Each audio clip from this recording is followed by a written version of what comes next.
80 years ago, on the final day of World War II, the Pacific Ocean swallowed a secret it would keep buried in silence. August 14, 1945. The war was officially ending. Celebrations were already beginning across the world. Radios announced peace. Cities exhaled after years of fear. But far from land, far from witnesses, one aircraft never made it home. A massive B-29 Superfortress, known as the Pacific Queen, vanished over the open ocean. No distress call. No explosion seen from the shore. Just silence, and then water. The Pacific Queen was one of the most advanced bombers ever built, a symbol of American air power. Inside her steel body were 11 crew members, trained for combat, trained for survival, but not for what awaited them beneath the waves. Something went wrong. Whether it was mechanical failure, fuel loss, or damage sustained during previous missions, the aircraft began to descend. Slowly at first. Then faster. The ocean rose to meet them. In the cockpit, Major Robert Hayes fought the controls, attempting the impossible, keeping a crippled giant airborne long enough to save his crew. Behind him, alarms screamed. Instruments failed. The horizon disappeared. There would be no emergency landing. No rescue boats waiting. Only water. When the Pacific Queen struck the ocean, she did not explode. She did not break apart. Instead, she sank. And as the aircraft descended into darkness, something eerie happened. The crew did not scatter. They did not abandon their posts. Each man stayed exactly where duty placed him. Gunners remained in their turrets. Navigators stayed at their stations. Engineers clung to their panels. Even as water rushed in, even as oxygen vanished, even as death became inevitable. The Pacific closed over them. And time stopped. For decades, the ocean guarded what it took that day. No official wreck site. No public memorial. Just unanswered questions, until divers finally descended into the depths. What they found would shock even the most experienced explorers. Because the Pacific Queen was not just a wreck. It was a moment frozen in time.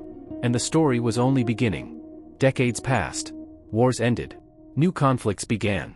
Technology evolved. Generations lived and died, all while the Pacific Queen remained untouched, resting in absolute darkness. Then, a descent changed everything. When deep-sea divers finally located the aircraft, they expected twisted metal, scattered debris, maybe fragments of history. They were not prepared for what they saw. The bomber sat upright on the ocean floor, almost perfectly intact. Its wings stretched outward like a fallen giant at rest. The fuselage showed scars of impact, but the structure held, as if the ocean itself had chosen to preserve it. As lights pierced the darkness, shadows moved across the aluminum skin.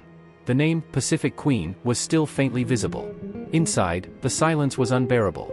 When divers entered the aircraft, they realized something horrifying and sacred at the same time. The crew was still there. 11 men. 11 stations. 11 frozen moments of duty. In the cockpit, Major Robert Hayes remained seated, his skeletal hands locked around the control yoke. His posture suggested struggle, not panic, but determination. He died doing exactly what he was trained to do. In the gun turrets, gunners still faced outward, as if expecting an enemy that never came. Their helmets rested where they last placed them. Their weapons pointed into nothingness. Navigation charts floated gently, pinned under corrosion and time. Switches were still flipped. Dials were frozen mid-reading, capturing the aircraft's final seconds. Even more unsettling were the personal artifacts. Dog tags lay scattered across the floor. Flight jackets hung from seats. Photographs, wives, children, parents, still tucked inside pockets. One diver reported finding words scratched into the corroded metal near the radio station. Not fully readable. Not a clear message. But enough to understand. They knew they were not going to survive. And yet, no one abandoned their post. The Pacific Queen had not become a grave by accident. It had become a memorial. An unspoken rule of underwater exploration states that war graves are not to be disturbed. And in that moment, the divers understood why. Because this was not just wreckage. It was a final stand, preserved by salt, pressure, and time. But one question refused to disappear. Why was this aircraft never officially recovered? Never publicly honored? And almost erased from history? The deeper investigators looked, the more unsettling the answers became. And the ocean was still hiding more. Every war leaves behind numbers. Casualties. Missions. Dates. But beneath the waves, numbers became names. As researchers cross-referenced records with what divers documented inside the wreck, the identities of the crew slowly emerged. 11 men who never returned home. 11 lives that quietly vanished from official memory. Major Robert Hayes, pilot and mission commander. Lieutenant James Thompson, co-pilot. Navigator William Morrison, the man responsible for guiding them home. Radio operator Daniel Chen, whose final transmissions were never received. Engineer Samuel Davis, keeping the engines alive until the last moment. Gunners Miguel Rodriguez, Thomas Miller, Edward Kaufman, Sean O'Brien, Frank Patterson. And bombardier Kenji Yamamoto, a name that raised immediate questions in the aftermath of the war. Their families were informed of a training accident. No coordinates. No wreckage. No bodies. Just silence. Inside the aircraft, that silence had weight. In the radio compartment, corrosion revealed something chilling. Beneath layers of decay, etched directly into the metal wall, were fragments of words. Short, urgent, desperate. Not a distress call. Not a goodbye. A confirmation. They knew the war was over. The date, August 14, 1945, was no coincidence. Japan had surrendered. Peace had been declared. And yet, the Pacific Queen was still airborne. Why? Flight logs recovered decades later hinted at a classified directive. A final operation. One last mission that never made it into public records. Some historians believe the crew was ordered to transport sensitive material.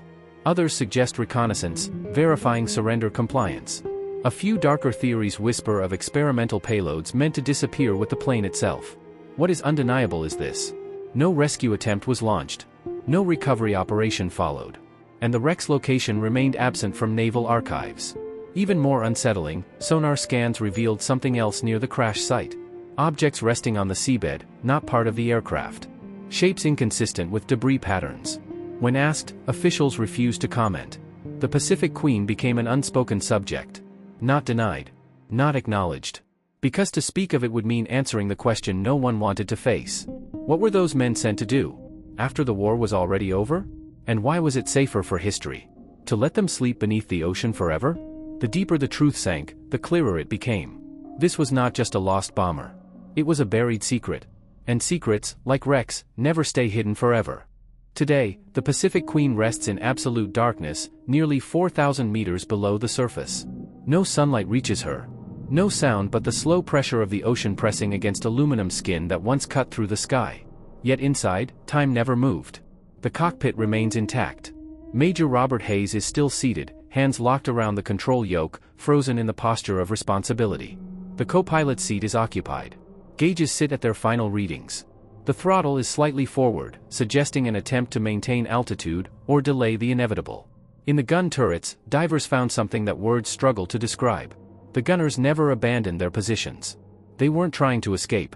They stayed where they were trained to stay, defending a plane that was no longer fighting a war. The Pacific Queen didn't explode. She didn't break apart violently. She descended. Slowly. Controlled. Almost intentionally. This detail unsettled investigators more than any theory. A controlled descent suggests awareness. Conscious decisions made in the final moments. The crew understood they would not survive, and still followed protocol. No panic. No chaos. Only duty. When modern researchers petitioned governments to officially recognize the site as a protected war grave, responses were delayed. Committees formed. Reviews stalled. The aircraft exists in a strange limbo, acknowledged privately, avoided publicly. Because recognizing the Pacific Queen raises uncomfortable questions. Why was a B-29 flying a classified mission after the official end of World War II? Why were recovery efforts never attempted? Why were families given partial truths? And perhaps the most disturbing question of all, what else lies beneath the ocean, waiting to be remembered? The sea is the greatest archivist in human history. It preserves what nations erase. It keeps what governments bury. And sometimes, it gives those stories back, intact, undeniable, and haunting. The Pacific Queen is no longer just a wreck. She is a memorial without stone. A grave without names carved into it. A reminder that the cost of war doesn't always end when peace is declared. 80 years later, 11 men remain at their stations, guarding a secret the world was never meant to see. And as long as they remain there, beneath the waves, one truth becomes impossible to ignore. History doesn't disappear. It only sinks. And eventually, it resurfaces.